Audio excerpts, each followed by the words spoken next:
of the NCDF. And Madam Speaker, this is one fund among all funds that I believe has managed to prove that devolving funds is a very critical agenda, and it can create change, transformation that no one has ever seen. And it is the fund that also established that devolution can work. And so therefore, today we are here as members of Parliament, Madam Speaker, to say that this is a fund I know today. If we have many people who can just stand and give their testimonies, we will have judges who have gone through this, who are magistrates today, who are supported by NCDF. We'll have doctors, we will have lawyers, we will have teachers, engineers, and they can stand. And I know even in Marakwet, the attorney was a beneficiary of NCGDF.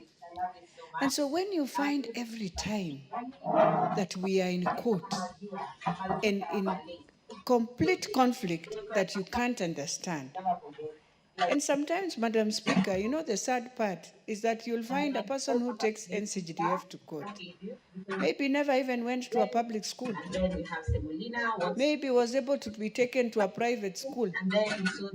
So for them to understand that this is a fund that can support children who are Kenyans, who are vulnerable, and they've been able to go through this, they cannot understand also.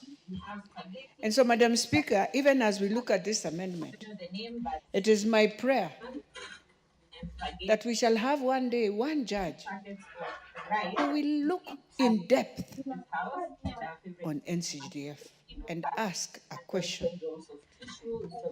If the public have stood firm and said, this is the fund we want, this is the fund we have seen, we have not seen any other transformation than this fund, then who are we as Kenyans, those who decide to bring conflict, say that NCGDF cannot work? Madam Speaker, we have 290 constituencies. This is a fund that we ensured from the executive resources, not from devolution, from the executive resources. We are able to get a percentage, and for the role of the executive, which is the role of security, the role of education, and social support, that we are able to also assist, because we knew many years the executive have been given the opportunity to do this, they were unable.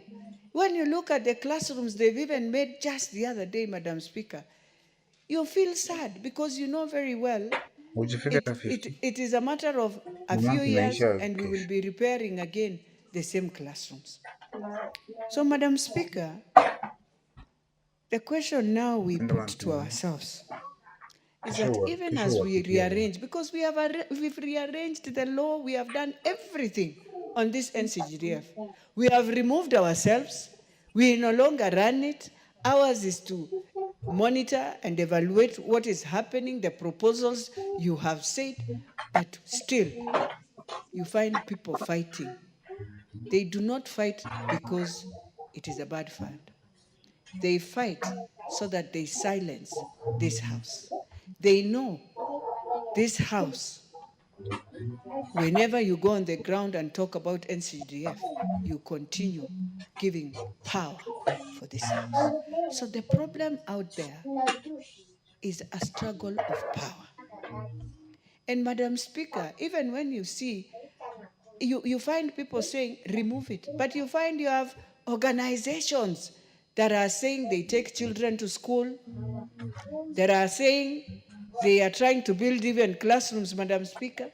So if you are looking for money from the world, the donor world, to do this, why won't you let this that the government has given to thrive and to ensure it does the right thing, Madam Speaker.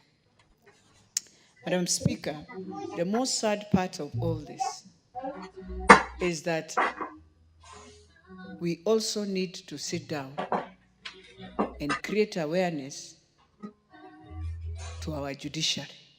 We might be blaming them, but it's because they've never sat down to understand how does this run. And I know we had proposed to ensure, because when you have a sub-county, you must have a magistrate court. You must have a magistrate court. And yet the judiciary also is suffering from resources. And now you can see they've been attacked.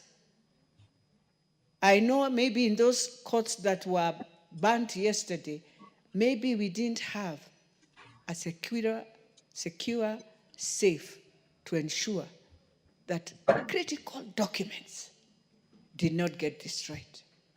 Because I know titles of our parents, documents that are very serious, Madam Speaker, might have gone down. But Madam Speaker, we also need to talk to ourselves here.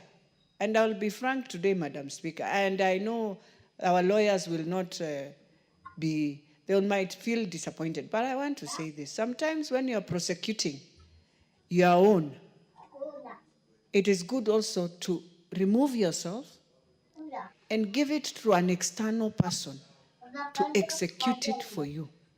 You be there, but be the background to give information.